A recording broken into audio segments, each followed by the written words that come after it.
खुलुमबाय बेलासिनि रादाबाव नोंथांमोनखौ आंनि चेनेलाव गोसो गोथारै बरायहरनाय जाबाय। आसा खालामो नोंथांमोनहा गासै मोजाङै दं। बे समाव आं नोंथांमोननि सिगाङाव बेलासिनि मोननैसो खौरां लाना फैलायबाय। अन्नानै भिडिअखौ स्किप खालामाजासे जोबजासिम नायलांदो आरो भिडिअखौ मोजां मोनदोंब्ला अन्नानै लाइक आरो शेयार खालामनो दाबाव। गिबि रादाबाव दं गथ' सानै गोनां बिमाया गावखौ बुथारना लादों।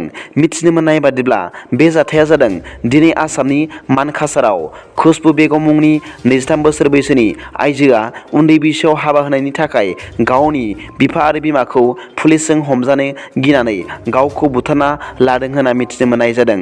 मिथिनो मोननाय बादिब्ला बिमा बिफाया गावखौ 12 बोसोर बैसोआवनो मनज मिया मुंनि सासे हौवाजों हाबा हरदोंमोन। नाथाय बिनि फिसाया कभिड-19 नि बेरामाव थैदोंमोन होनना मिथिनो मोननाय जादों। नैथि रादाबाव दं उन्दै बैसोआव हाबा जानायनि दायाव हमजानाय गासै सुबुंफोरनि अनजिमाया दुलाराय आसामाव दिनैसिमाव 2170 जाबाय आरो समजों लोगोसे बेनि अनजिमाया बारा जानोबो हागौ होनना मिथिनो मोननाय जादों। मिथिनो मोननाय बादिब्ला मैया आसामनि DGPआ फोरमायदोंमोन दि आसामाव गासै उन्दै बैसोआव हाबा जानायनि केसआ 4074 दं होनना फोरमायदों होनना मिथिनो मोननाय जादों।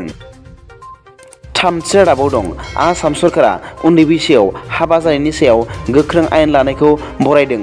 दुलाराय बर' फरायसा आफादनि गाहाय नेहाथारि खरेन्द्र बसुमतारी बिथाङा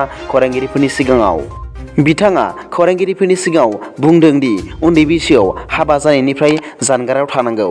जायफोरखौ हमना जेलाव हरदों आसाम सरकारा गासै बिथिंखौ नोजोर बोनानै आसाम सरकारा बे खामानिखौ मावो जाहाथे बेखौ खावलायदों। बिथाङा बुंबावदों दि एबसुआ उन्दै बैसोआव हाबा जानायनि सायाव गोबाव समनिफ्रायनो खामानि मावबोदों। फैबाय थानाय समाव एबसुआ गोख्रों खामानि मावगोन उन्दै बैसोआव हाबा जानायनि सायाव होनना बिथाङा फोरमायबावदों।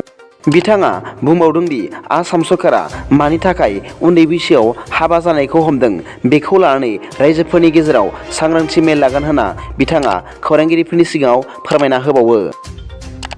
ब्रैथि रादाबाव दं सोनाब बेंगल बर' थुनलाइ आफादनि 19थि बोसोरसालिया जथुम्मायाव बाहागो लानानै बर' राव थुनलाइ जौगानायनि मिजिं थिदों। हाबाफारियाव सानजा क'क्राझार बियाबनि MLA लरेन्स इस्लारिजों लोगोसे बर' थुनलाइ आफादनि आफादगिरि मुस्रि थरेन बर', दुलाराय बर' फरायसा आफादनि लेङाइ गाहाय नेहाथारि मुस्रि दिनेश ब्रह्मजों लोगोसे ओनसोलनि गोबां सानसुमै लिरगिरि बिथांमोनहाबो बाहागो लाफैदों होनना मिथिनो मोननाय जादों। बे जथुम्मायाव बिसम्बिजों लोगोसे माखासे बिजाबफोरबो बेखेवदों होनना मिथिनो मोननाय जादों। दिनैनि बेलासिनि मोननैसो खौरांफोरा दा बेखिनिल'मोन। भिडिअखौ मोजां मोनदोंब्ला अन्नानै लाइक आरो साबस्क्राइब खालामनो दाबाव आरो बेल आइकनआबो थुनानै ला जाहाथे आं गोदान निउस आपडेट लानानै फैब्ला नोंथांनियाव सिगांग्रो नटिफिकेसन सौहैयो। गाबोननि फुंबिलिनि रादाबाव नोंथांमोनखौ आंनि चेनेलाव गोसो गोथारै बरायहरनाय जाबाय। गोजोन्थों। एसेनोसै। जै बर' हारिनि जै।